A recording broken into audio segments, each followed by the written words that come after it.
Okay, so let's talk about something huge that's happening right now all across the United States. We're seeing this massive, and I mean massive, and really rapid expansion of immigrant detention. It's totally reshaping communities, and honestly, it's raising some pretty profound questions.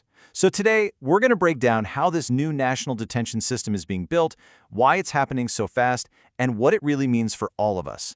Let's start with just the sheer scale of this change. First things first, just look at these numbers. The daily population of detainees has absolutely exploded.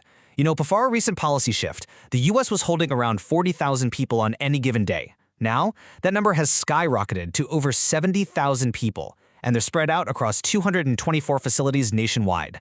That is a staggering jump in a really short amount of time. And an expansion like this, well, it comes with a massive price tag. To give you some perspective, the Department of Homeland Security recently paid $87.4 million for just one new facility, a single warehouse outside Philadelphia. And believe me, that is just a tiny fraction of the total money being poured into the system. It can be really hard to picture what this physically looks like. So, think about it this way. A new detention building that was just purchased in Surprise, Arizona, it's the size of 7 football fields. We are not talking about small-scale operations here. These are vast, sprawling complexes designed to hold thousands and thousands of people. So that brings us to the big question, right? What is the engine behind all of this? This massive, sudden, and incredibly expensive nationwide expansion? Well, the answer really lies in a fundamental, and you'll see, a highly controversial shift in legal policy. All right, let's dive into the new detention policy that's really underpinning this entire system. Because this one legal change, well, it's basically the key that unlocked the door for this whole massive build-out. At the very heart of this is a new rule called mass detention without bond. So what does that actually mean? It's this extraordinary new assertion that huge numbers of non-citizens can just be arrested and held indefinitely, no right to release until they're deported. And this applies even to people who might have been here for generations, people who have never committed a crime, and who pose absolutely no risk of flight. Now, as you can imagine, this policy has sparked an intense legal firestorm.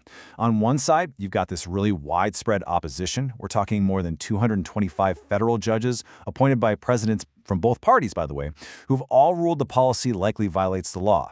But on the other side, a single decisive ruling from a federal appeals court gave the administration the green light it needed to go nationwide.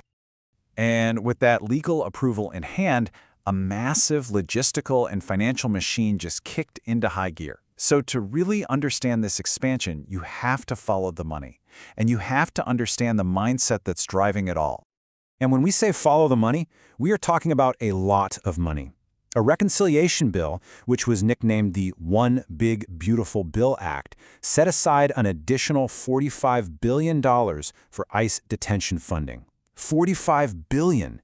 That massive injection of cash is what's fueling the purchase of all these huge new facilities. But it's not just the money, it's the mindset. And this quote from the acting director of ICE, Todd Lyons, wow. He said this at a border security expo, and he gives you this really stark insight into the philosophy here. He said the goal was to create a deportation process that's modeled on logistical efficiency, comparing it to an Amazon Prime-like service, but for people.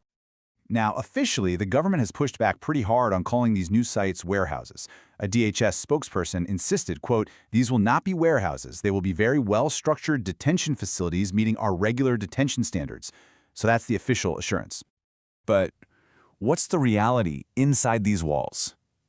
Let's shift our focus now from the policy and the funding to the very real human cost of this rapid, large-scale expansion. Because the speed of this expansion has created some critical failures, especially when it comes to medical care. See, after a lawsuit was filed, the Department of Veterans Affairs, which had been helping with off-site care for detainees for a long time, just abruptly terminated its agreement with ICE. And just like that, ICE was left with no system for off-site medical care, creating what officials themselves called an absolute emergency. So what was the immediate impact? Well, ICE itself had to admit it could no longer provide critical life-sustaining treatments. We're talking about things like dialysis, prenatal care for expected mothers, and even chemotherapy for cancer patients. To make this more concrete, let's just look at one of these major new facilities, Camp East, Montana. According to ICE's own oversight unit, the facility violated at least 60 federal standards. And in just the last few months, one detainee's death there was ruled a homicide, while another was a presumed suicide. These aren't just one-off incidents. They point to some really serious systemic failures inside this rapidly growing system.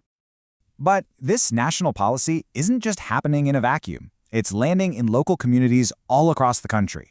And in places like Surprise, Arizona, it is being met with some powerful opposition. Remember that facility the size of 7 football fields?